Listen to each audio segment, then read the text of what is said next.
Muy buenas tardes. Vamos a dar inicio a este webinar que forma parte de la serie de seminarios virtuales con interesantes temas acerca del impacto de la pandemia de COVID-19 en los distintos ámbitos sociales y las perspectivas a futuro en voz de expertos y destacadas personalidades nacionales e internacionales que esta Universidad Autónoma de Nuevo León ha preparado para toda la comunidad universitaria y toda la sociedad en general. A nombre de esta máxima casa de estudios del Estado de Nuevo León, damos la bienvenida a este importante seminario virtual, La pandemia en el contexto de la salud global, dictada por el doctor Julio Frenk, rector de la Universidad de Miami y quien será nuestro distinguido conferencista magistral. Vamos a dar inicio formalmente a este importante webinar internacional, dando una especial bienvenida al rector de esta máxima casa de estudios del Estado de Nuevo León, anfitrión de este seminario virtual y el coordinador, el director general ejecutivo de toda esta estrategia digital en cuyo marco se lleva a cabo este importante webinar internacional, el maestro Rogelio Guillermo Garza Rivera. También de manera muy especial a nuestro invitado de honor, el rector de la Universidad de Miami, destacado médico e investigador mexicano, una personalidad en materia de salud pública a nivel internacional, y nuestro distinguido conferencista magistral, el doctor Julio Frenk Mora. De manera muy especial también queremos agradecer que nos acompañen en esta conferencia magistral invitados especiales. Quisiera destacar que nos acompaña el secretario de Salud del Gobierno del Estado de Nuevo León, el doctor Manuel Enrique de la Oca Vasos, el secretario general ejecutivo también de la NUYES, el maestro Jaime Valls Esponda. Nos acompañan también distinguidos rectores, exrectores de esta máxima casa de estudios. Le damos la bienvenida al doctor Amador Flores Arechiga, también de manera muy especial al doctor Reyes Tamés, gracias por acompañarnos. De igual forma al secretario general de esta máxima casa de estudios, a la secretaria académica de esta universidad.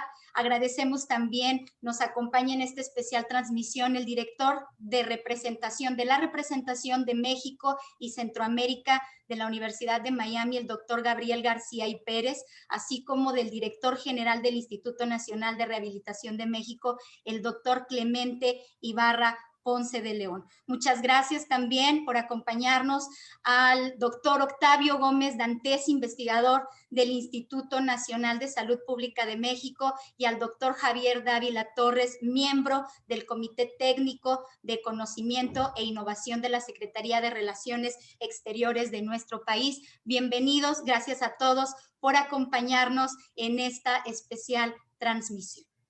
Y a continuación, y para contextualizarnos un poco acerca de la importancia y trascendencia de este webinar internacional y de nuestro experto invitado, cedo ahora con mucho gusto la palabra al doctor Reyes Tamés Guerra, exrector de esta Universidad Autónoma de Nuevo León, exsecretario de Educación Pública de nuestro país, y le vamos a pedir ahora atentamente al rector de esta máxima casa de estudios, al rector de la Universidad Autónoma de Nuevo León, maestro Rogelio Guillermo Garza Rivera, nos honre con un mensaje de bienvenida en este interesante webinar de la universidad, y finalmente presentando y otorgando la palabra a nuestro invitado de honor y conferencista magistral en este seminario virtual. Señor rector, por favor, adelante. Me espero. Muy buenas tardes a apreciables asistentes, invitados especiales a esta conferencia magistral virtual impartida por nuestro estimado amigo, el doctor Julio Frenk, primer presidente hispano de la Universidad de Miami, que se le pasó al doctor Reyes también de comentar eso, de quien ya escuchamos, por supuesto, su amplia trayectoria por el doctor Reyes. Apreciable doctor Frenk, la verdad nos da mucho gusto saludarlo y le agradecemos su valiosa participación en esta serie de webinars que la Universidad Autónoma de Nuevo León organiza con el objetivo de discutir y analizar temas de interés de la comunidad universitaria, pero también de la sociedad en general, como lo es el relacionado con la pandemia del COVID-19. Un saludo muy especial a toda la comunidad universitaria de la gran Universidad de Miami, la U, como se le conoce, con la que compartimos el alto sentido de la responsabilidad social y principios y valores ejemplares como la integridad, el respeto, la diversidad, la tolerancia y la resiliencia.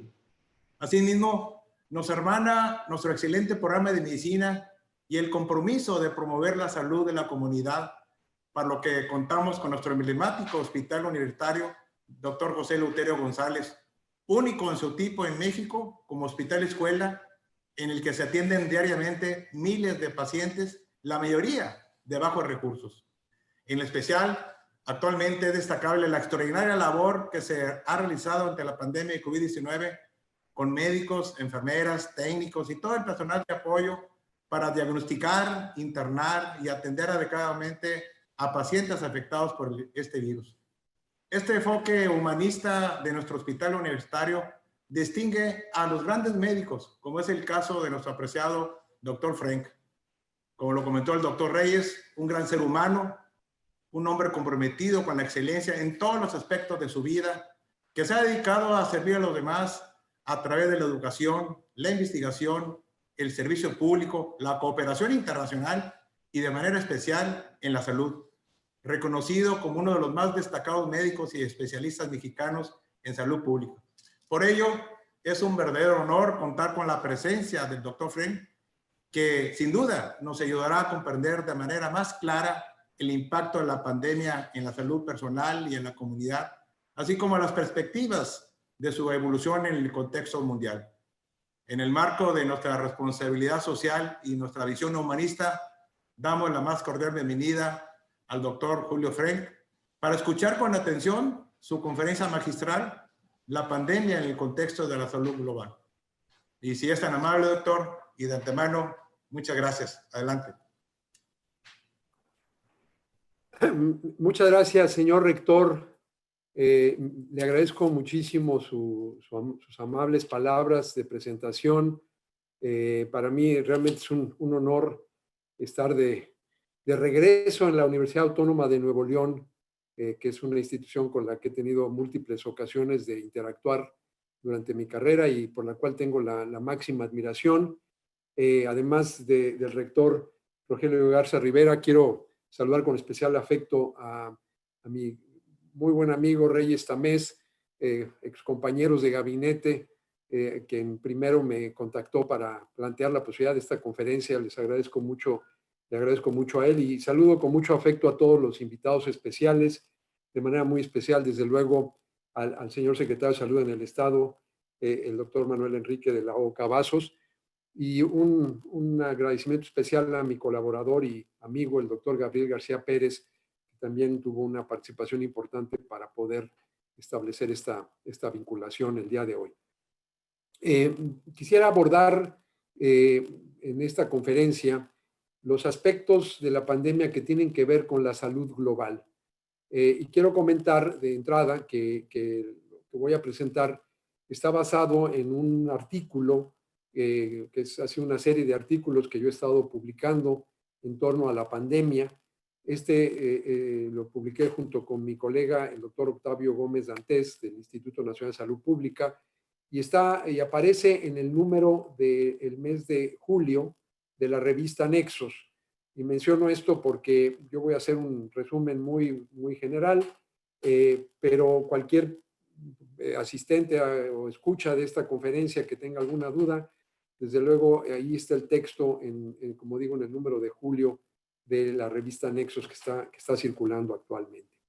Lo que quisiera compartir con ustedes son 10 reflexiones específicas en torno a la forma en que el COVID-19 se vincula con la salud global. Voy a hacer una síntesis y desde luego si hay preguntas o comentarios, pues me dará mucho gusto, si la tecnología nos los permite, abordarlas. Primera reflexión. A las personas que nos dedicamos al campo de la salud global, la pandemia actual en realidad no nos tomó por sorpresa, porque la pregunta que siempre nos hemos hecho a los que estamos en este campo de la salud pública global no es si va a haber una pandemia, sino cuándo va a ocurrir. Sabemos que desde finales del siglo pasado y de manera acelerada en lo que va del presente siglo, ha habido un aumento muy significativo en la frecuencia con la que aparecen patógenos nuevos, causantes de todo tipo de enfermedades, sobre todo las particularmente peligrosas son las respiratorias, y dado el grado de interconexión, la velocidad con la que se difunden esos patógenos ha aumentado. Desde luego, el que haya pandemias ligadas a la actividad humana no es un fenómeno nuevo. Está la plaga de Atenas, de aproximadamente 430 antes de nuestra era. Están las epidemias sucesivas de peste bubónica que azotaron Europa durante la Edad Media, en ocasiones ocasionando la mortalidad de 1/3 de la población. Está desde luego el gran encuentro microbiológico que siguió a la llegada de los españoles en principio y luego otros conquistadores y colonizadores europeos a las Américas. La conquista del gran imperio azteca no se puede explicar si no lo vemos en el contexto de la diseminación de la viruela y de luego otras enfermedades infecciosas, en lo que posiblemente fue el primer ejemplo de guerra microbiológica involuntaria. Y más recientemente, desde luego, tuvimos la gran pandemia de influenza de 1918-1919. Lo que ha variado desde finales del siglo XX y de manera notable a principios del XXI es la velocidad de estos eventos. Están surgiendo cada vez más zoonosis, enfermedades que aparecen en animales y brincan la barrera de las especies. Y como decía antes, por el grado de interconexión y de interdependencia globales, la diseminación es mucho más rápida. Esta pandemia, sin embargo, es muy diferente por la extensión y profundidad de sus efectos. Entre muchas otras figuras con amplio reconocimiento internacional, Bill Gates ya desde hace más o menos 5 años había advertido que el mayor riesgo para una catástrofe global en nuestro mundo ya no era más una guerra nuclear, sino una pandemia. Y él dijo, ya no son los misiles, sino los microbios los que realmente representan el mayor riesgo a la humanidad. Entonces, esta es la primera gran reflexión. Va a haber otras pandemias por la misma razón. Segunda reflexión. Si bien sabíamos que iba a haber una pandemia, el temor que teníamos, los que nos dedicamos a esto, era que la siguiente pandemia pudiera tener una combinación letal de 2 atributos de los virus. Uno, el grado de contagiosidad y otro, el grado de letalidad. Es decir, que se combinara un virus altamente contagioso con un virus altamente letal. Hasta ahora habíamos corrido con suerte porque muchos de los virus responsables de las últimas pandemias o eran muy letales pero poco contagiosos, o eran muy contagiosos pero relativamente poco letales. Por ejemplo, para simplemente restringirnos a lo que ha sido el siglo XXI, el coronavirus que provoca el SARS, el síndrome respiratorio agudo grave, que también es una cepa de coronavirus diferente al actual. Este surgió en 2002 en Cantón, China. Tenía una letalidad muy alta, de 10%, es decir, 1 de cada 10 infectados fallecía. Y si bien era contagioso, era moderadamente contagioso. Ahí el indicador que usamos es el número de reproducción o tasa reproductiva. En el caso del SARS era de 1.8, lo cual quiere decir que cada infectada a su vez a 1.8 personas. Es un grado de contagiosidad moderado. Luego vino el virus de la influenza H1N1, que como recordamos es la última gran pandemia y que además surgió en México en 2009. Ese era también moderadamente contagioso, una tasa reproductiva de 1.2, pero era poco letal, 0.2%. Ahora, el SARS, debo decir que tenía la característica de que, aunque era moderadamente contagioso y muy letal, solamente era transmitido por personas sintomáticas. Y como vamos a ver en el caso de la actual cepa de coronavirus, una complicación adicional es la transmisión por personas no sintomáticas. Vino después otro coronavirus que fue el MERS o síndrome respiratorio de Oriente Medio, que surgió en 2012, ahora hace unos cuantos años, en Arabia Saudita, por eso el nombre. Este tenía una tasa de letalidad altísima, de 34%, pero afortunadamente era muy poco contagioso, pues su tasa reproductiva era de menos del 1%. Ahora, el actual virus, el virus que ocasiona la enfermedad COVID-19, se acerca a este virus que tememos. Tiene una tasa de letalidad de 2.3%, que es bastante alta, y la tasa reproductiva, aunque va cambiando, también es bastante alta. Ha estado, al principio estaba entre 2 y 2,5%, 2,5 como número de R, que es bastante alta, pero lo que lo ha hecho particularmente complejo es este tercer atributo con lo que lo contrastaba yo con el SARS hace un minuto, y es el hecho de que hay un alto grado de transmisión asintomática. Es decir, que personas que se ven y se sienten bien pueden contagiar el virus, y se estima que una alta proporción de los contagios totales provienen de personas asintomáticas. Y eso es lo que ha hecho de esta pandemia un fenómeno tan complicado. Entonces, sabemos que va a haber más pandemias, pero todavía, no sabemos cuál va a ser esa combinación. Debo decir que todavía hay posibles peores combinaciones. Por ejemplo, el virus de la viruela tenía también una tasa de letalidad cercana al 30%, como el MERS, pero era muchísimo más contagioso. Por eso la viruela ocasionó tantos estragos a lo largo de siglos y siglos, hasta que finalmente, en la mayor hazaña de la salud pública mundial y posiblemente de la cooperación internacional, la viruela ha sido erradicada de todo el mundo. Pero no sabemos si en un futuro no surgirá un virus que tenga esa combinación que sería muy difícil. Y por eso, como veremos más adelante, la necesidad de estar mejor preparados para la próxima pandemia. Mi tercera reflexión es que en este caso de la pandemia de COVID-19, la verdad es que debemos reconocer que los sistemas de alarma globales fallaron. Y para mí la razón es que muchos países del mundo, sobre todo los países con más recursos, no atendieron los múltiples llamados de la Organización Mundial de la Salud y de otras organizaciones multilaterales, instituciones académicas, instituciones filantrópicas, que llamaban a fortalecer los sistemas de vigilancia y de preparación y respuesta ante las amenazas de una pandemia adicional. Se dio por hecho, hubo cierta complacencia, porque como estas tres que me referí, el SARS, H1N1, el SARS en 2002, H1N1 en 2009 y MERS en 2012, no habían tenido esos elementos, esa combinación de elementos tan complejos. Y por eso se pensó que sería posible ante la siguiente pandemia controlarla, como había sido el caso con esas tres, con un esfuerzo moderado y con pérdidas relativamente menores, aunque no son menores porque en todos esos casos se han perdido muchas vidas y han habido también serias consecuencias económicas, pero finalmente había habido una capacidad de respuesta relativamente ágil.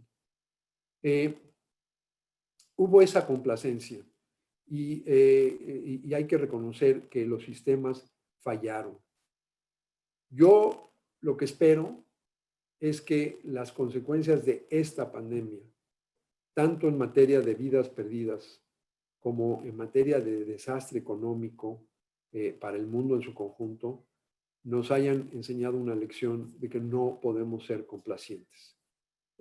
Con una minúscula fracción de lo que han perdido las economías en el mundo, incluso yo diría con una minúscula fracción de lo que han perdido los mercados financieros, se podría y se debería financiar un esfuerzo permanente con un sistema global de alarma y respuesta rápida extraordinariamente robusto. Y yo sí espero que esta sea la gran lección que tomemos de la actual pandemia. Cuarta reflexión. Como en otras crisis previas, ha habido llamados a reformar o incluso a desaparecer a la Organización Mundial de la Salud. Y el gobierno de Estados Unidos, que de hecho ha sido el principal financiador de este organismo multilateral, ha llegado ya al extremo de suspender sus contribuciones y retirar su membresía de la Organización Mundial de la Salud. Esto no es una buena idea. Se trata sin duda de una organización perfectible. Yo tuve el gran privilegio de trabajar 2 años, poco más de 2 años, bajo la dirección general de la doctora Gro Brundtland. Era yo entonces director ejecutivo de la OMS en Ginebra entre 1998 y el año 2000. En 2000 interrumpí mi estancia en la OMS porque fue cuando fui llamado por el presidente Vicente Fox entonces a integrarme a su gabinete junto con el doctor Reyes Tamés y otros colegas.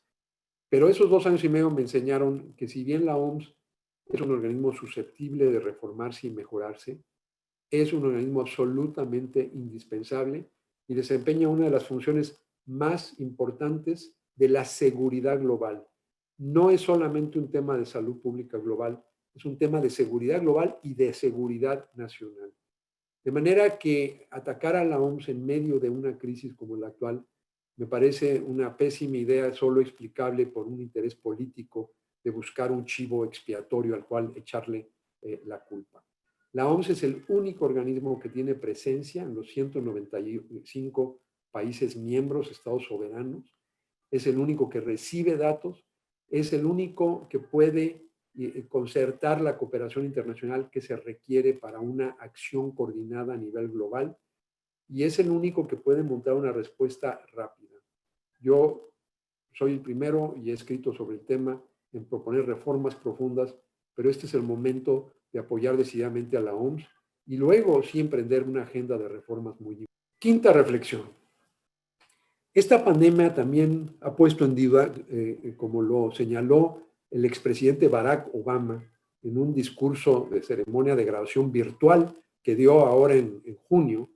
El expresidente Obama dijo que la pandemia había puesto en duda la idea de que nuestros líderes políticos saben lo que están haciendo. En muchos países, esos líderes desestimaron los llamados de la OMS a preparar una respuesta temprana y agresiva a la amenaza que se dejaba venir.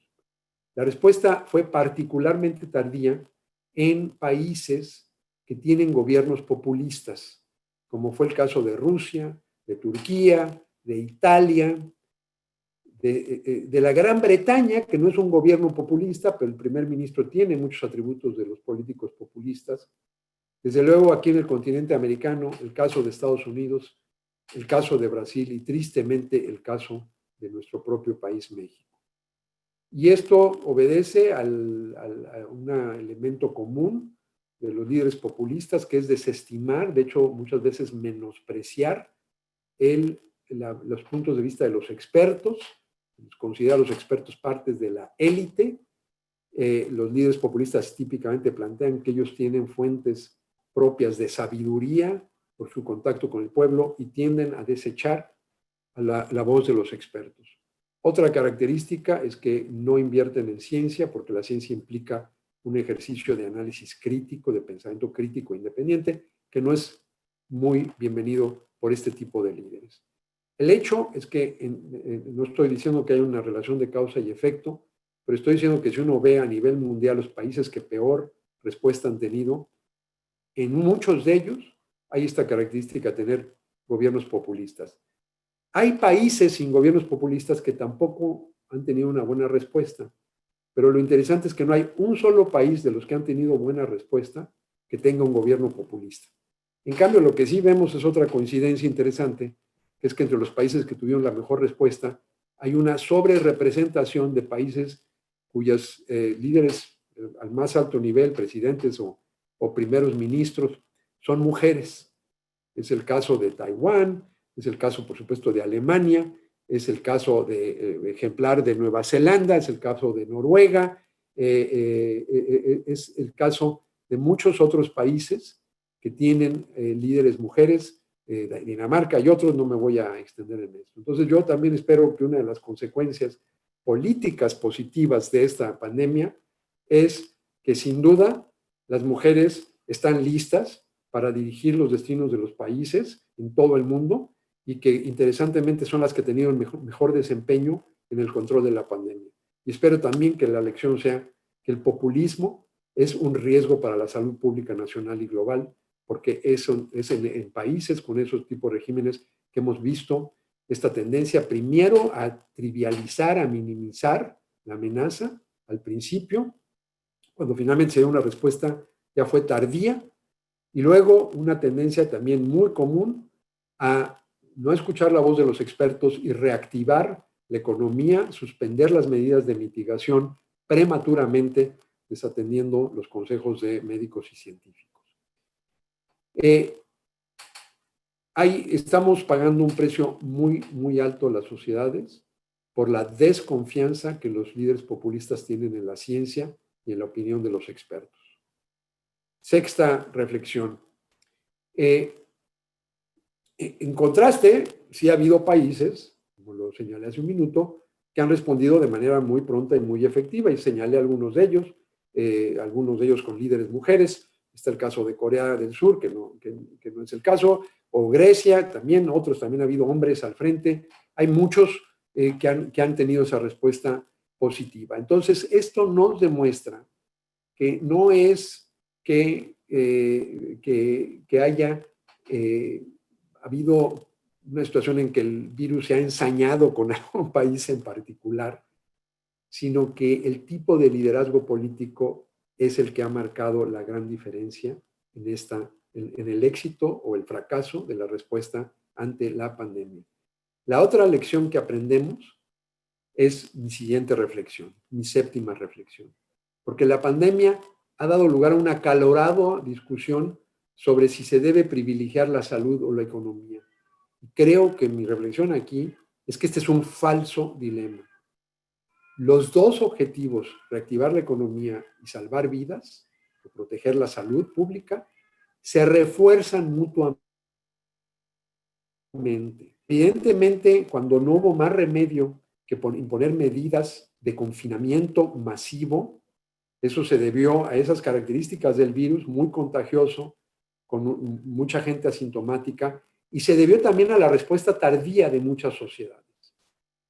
Como tiene un crecimiento exponencial, un retraso incluso de unas cuantas semanas representa miles y miles de casos que se van acumulando por el crecimiento exponencial. Hubo también retrasos en el desarrollo de pruebas y la aplicación de pruebas. El hecho es que en casi todos los países hubo que imponer medidas de confinamiento masivo. Pero ahí es donde vino el daño a la economía.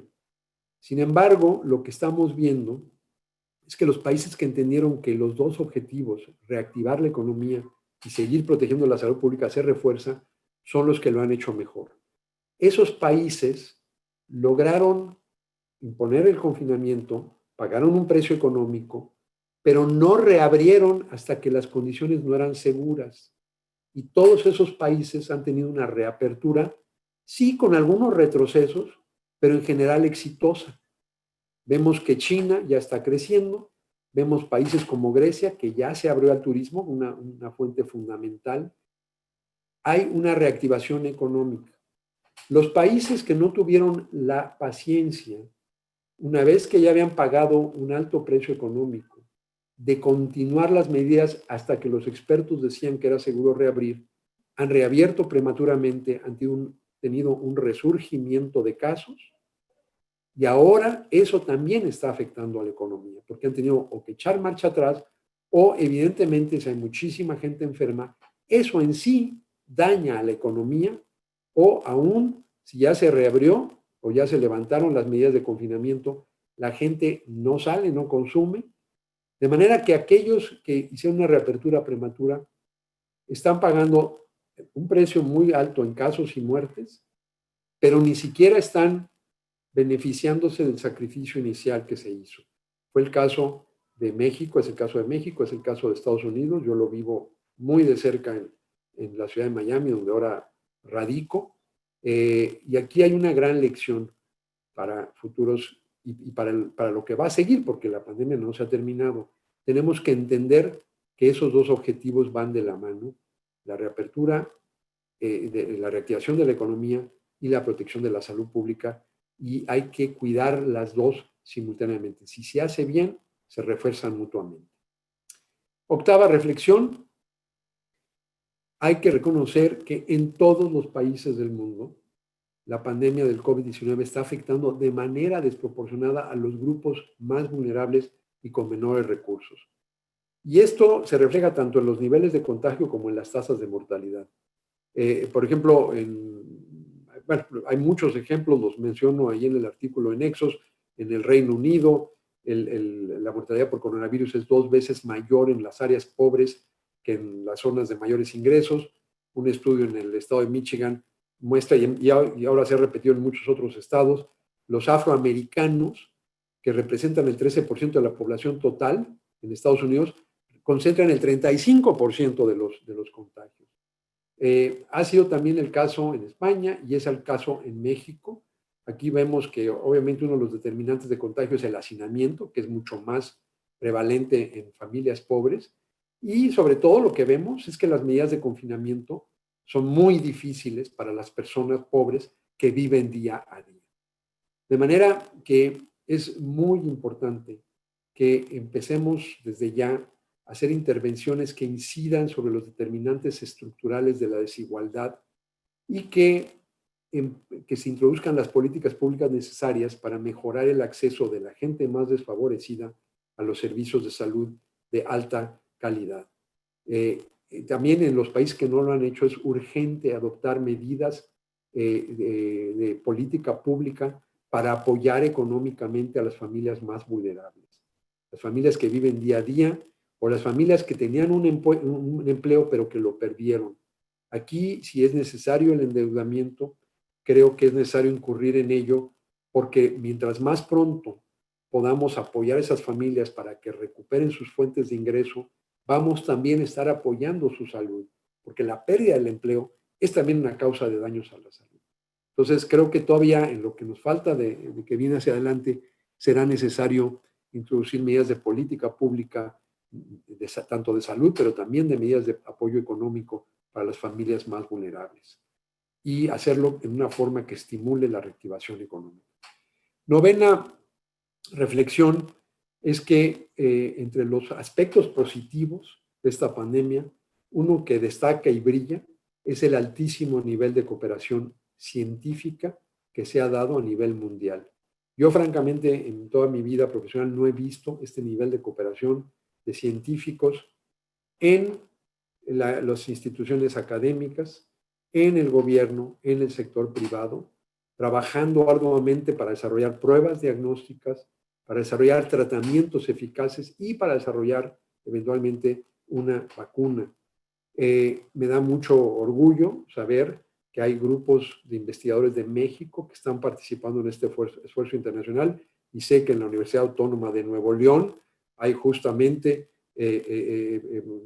estos ejemplos que ustedes conocen muy bien. Sé que Cristina Reyes y tú, en su propia destacadísima carrera como investigadores biomédicos, están haciendo aportaciones muy importantes y que hay tanto en la propia Universidad Autónoma de Nuevo León como en otras instituciones académicas de México una participación en este esfuerzo de cooperación internacional. Yo soy muy optimista de que vamos eventualmente a contar con una vacuna. Hay más de 100 candidatos, hay una docena que están entrando a distintas fases de ensayos clínicos, hay innovaciones tecnológicas, nuevos abordajes inéditos en el desarrollo de vacunas.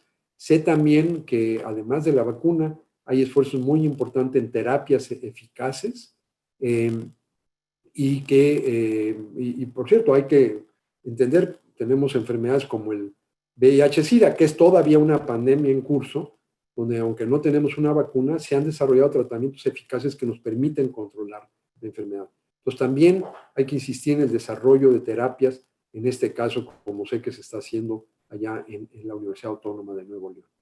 Finalmente, mi última reflexión. Esta pandemia no fue un evento natural, entre comillas. Las pandemias son resultados de la actividad humana. Y esta pandemia es tan antropogénica como el cambio climático. No es la naturaleza jugándole rudo a los humanos indefensos. Esto ha sido una consecuencia de la forma no sostenible en que los humanos nos relacionamos con el resto de nuestro planeta. En primer lugar, la invasión de ecosistemas, que hace más factible que los virus brinquen la barrera de las especies. Todas estas pandemias del siglo XXI son zoonosis, y muchas del siglo XX, por supuesto, y anteriores, pero todas las actuales son zoonosis que brincan la barrera de las especies, primero por esa forma no sostenible de invadir ecosistemas, y segundo, por la forma insostenible de producción y comercialización de alimentos, los famosos mercados húmedos. Ahí fue en Wuhan, en China, donde surgió esta particular pandemia, donde además fue también donde surgió el SARS. Son mercados donde hay un hacinamiento y una promiscuidad entre animales vivos y seres humanos, o diría yo seres humanos y otros animales vivos. No nada más es en Asia donde eso predomina, también en América Latina tenemos ese fenómeno, o las formas inhumanas, antihigiénicas de criar, por ejemplo, pollos, de ahí la influenza aviar, cerdos, de ahí la influenza porcina. No es el caso de todas las empresas, por supuesto hay empresas que se esmeran en seguir medidas de higiene, pero desgraciadamente tenemos todavía a nivel mundial formas de producción agropecuaria con poca observancia de las normas de higiene animal y humana, que propician el surgimiento, transmisión, mutación de estos virus que luego, por el contacto estrecho con los humanos, brincan la barrera de las especies. Yo creo que esta pandemia debe ser un llamado de atención junto con el cambio climático, de que simple y llanamente no podemos seguir abusando de nuestro planeta sin pagar un precio muy alto. Yo espero que hoy más que nunca entendamos que el compromiso con el desarrollo sustentable es un imperativo literalmente vital. Con esto quiero terminar mi exposición agradeciéndole nuevamente al señor rector y a toda la comunidad de la Universidad Autónoma de Nuevo León por esta amable invitación.